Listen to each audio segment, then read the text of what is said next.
มาตาปิตุอาทีนันจะยาตกานังทีฆรตังหิตายะสุขายะข้าแต่พระสงฆ์ผู้เจริญข้าพเจ้าทั้งหลายขอน้อมถวายเครื่องสังฆทานพร้อมทั้งสิ่งของอันเป็นบริวารทั้งหลายเหล่านี้แด่พระภิกษุสงฆ์ซึ่งมีพระพุทธเป็นประธานขอพระภิกษุสงฆ์ได้โปรดรับซึ่งสังฆทานพร้อมทั้งสิ่งของ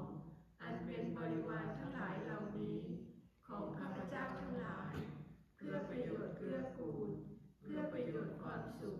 เพื่อเป็นสิริมงคลแก่ข้าพเจ้าทั้งหลายแก่ครอบครัวของข้าพเจ้าทั้งหลายผู้ที่ล่วงลับไปแล้วก็ดีผู้ที่ยังมีชีวิตอยู่ก็ดีซึ่งมีบิดามารดาปู่ย่าตายายครูบาอาจารย์ญาติสนิทมิตรสหายเจ้าที่เจ้าทางเจ้ากรรมนายเวรเจ้าบุญนายคุณเทพาอารักษ์สิ่งศักดิ์สิทธิ์ทั้งหลายเป็นต้นตลอดสิ้นกาลและเถิด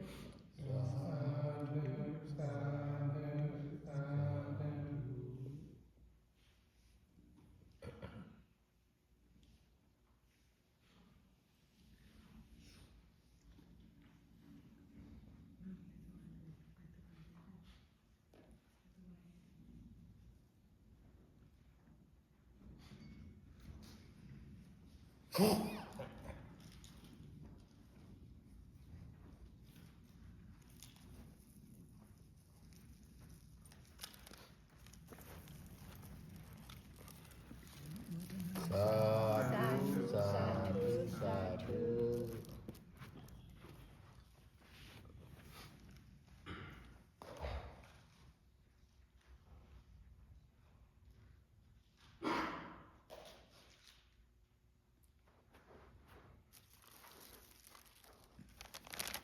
สังฆทานรวมค่ะสาธุสาธุสาธุ สาธุค่ะทำบุญ สา